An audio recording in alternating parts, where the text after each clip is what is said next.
warahmatullahi wabarakatuh. Selamat pagi semua. Gimana kabarnya? Saya berharap semua sehat ya. Ketemu lagi dengan saya Bu Yanti. Kali ini kita akan belajar tentang farmakologi, bab obat-obat gangguan sistem pencernaan. Sebelumnya jangan lupa like and subscribe di YouTube saya ya. Sebelum kita mulai, kita harus tahu dulu apa tujuan pembelajaran farmakologi kali ini, yaitu mengklasifikasikan obat, membedakan obat, memilah obat, dan mengidentifikasi obat yang berhubungan dengan penyakit pada sistem pencernaan. Nah, kali ini kita akan belajar tentang antasida ya. Apa itu antasida? Adalah obat-obat yang digunakan untuk mengatasi gangguan pada lambung. Sebelum kita masuk ke obatnya, kita akan pelajari dulu tentang gangguan-gangguan pada lambung. Mah itu berasal dari bahasa Belanda yang artinya lambung. Jadi kalau kita bilang, kamu sakit apa? Saya sakit mah, berarti lambungnya yang sedang sakit. Kita mengenal dengan istilah kedokterannya gastritis, yaitu penyakit akibat kelebihan asam lambung yang menyebabkan iritasi di selaput lendir lambung. Nah, sekarang kita akan membahas tentang penyebab gastritis ya.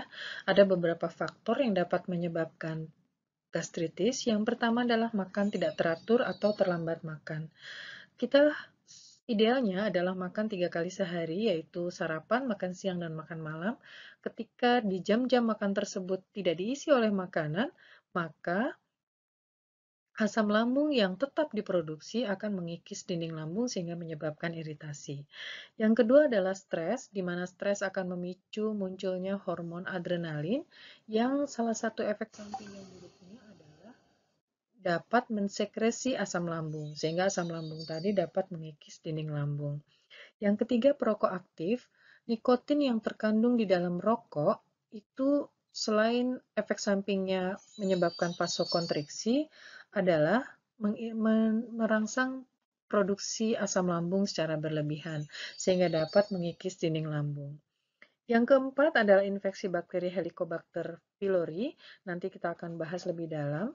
Yang kelima adalah efek samping obat. Misalnya seseorang mengonsumsi obat-obat analgesik seperti asetosal atau obat-obat rematik atau AIN seperti piroxicam, maka obat-obat tersebut dapat memiliki efek samping yaitu mengiritasi dinding lambung. Yang keenam adalah terlalu banyak mengonsumsi kafein. Kafein ini biasanya terdapat pada kopi maupun teh yang dikonsumsi secara berlebihan, soda maupun minuman-minuman yang beralkohol.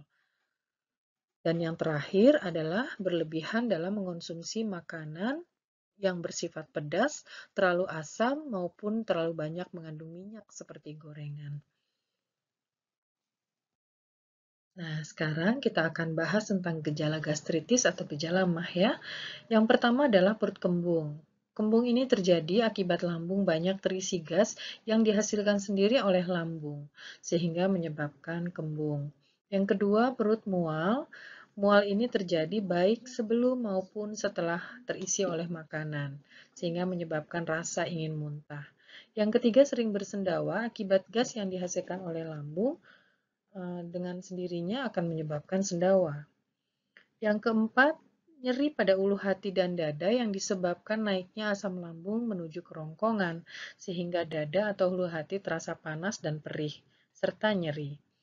Yang kelima adalah tidak nafsu makan, di mana perut terasa kenyang, walaupun hanya diisi oleh makanan dalam jumlah yang sedikit. Lalu muntah, karena ada rasa pahit yang muncul akibat cairan lambung yang naik ke tenggorokan, ini menyebabkan rasa ingin muntah. Yang belum ada di dalam slide ini adalah anemia, di mana gejala anemia bisa timbul akibat gastritis, sehingga penyerapan vitamin B12 maupun zat besi menjadi terhambat, sehingga pembentukan sel darah merah terganggu dan menyebabkan anemia. Dan yang terakhir adalah akibat pendarahan lambung menyebabkan feses menjadi berwarna hitam. Coba perhatikan pada hasil endoskopi di gambar berikut ini. Pada sebelah kiri adalah lambung yang normal dan sebelah kanan adalah lambung yang mengalami gastritis. Pada lambung normal terlihat bersih, berwarna kuning merah cerah, sedangkan pada yang mengalami gastritis terdapat bagian yang berwarna putih seperti sariawan.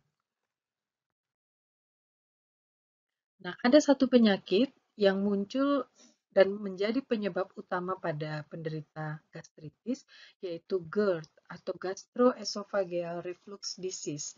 Ini terjadi apabila asam lambung yang terdapat di dalam lambung naik menuju esofagus atau kerongkongan melewati sphinkternya. Gejalanya hampir sama dengan gastritis pada umumnya, tetapi disertai dengan kerongkongan yang terasa sakit, sesak napas seperti asma, dan terasa asam pada daerah mulut. Yang terakhir adalah bakteri Helicobacter pylori. Bakteri ini sangat hebat ya, karena dia bisa hidup pada daerah yang sangat asam, karena kita tahu bahwa lambung itu pH-nya hampir 1 atau 2, dan tidak membutuhkan oksigen. Bakteri Helicobacter pylori dapat menyebabkan peradangan pada lapisan lambung yang kronis, terutama pada manusia, sehingga menyebabkan ulcer atau borok pada lambung. Biasanya terjadi akibat kondisi umum yang sanitasinya buruk dan terjadi pada banyak lansia.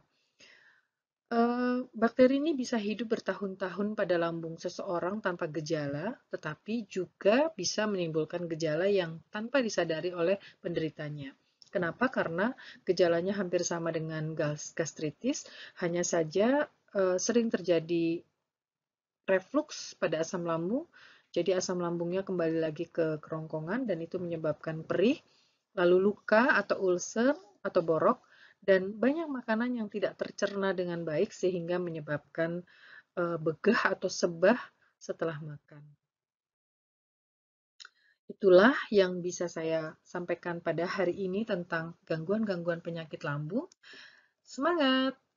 Kita akan ngobrol di WA Group ya, kalau ada yang mau bertanya. Jangan lupa subscribe and like YouTube channel saya. Wassalamualaikum warahmatullahi wabarakatuh. Sampai jumpa di obat-obat antasida berikutnya.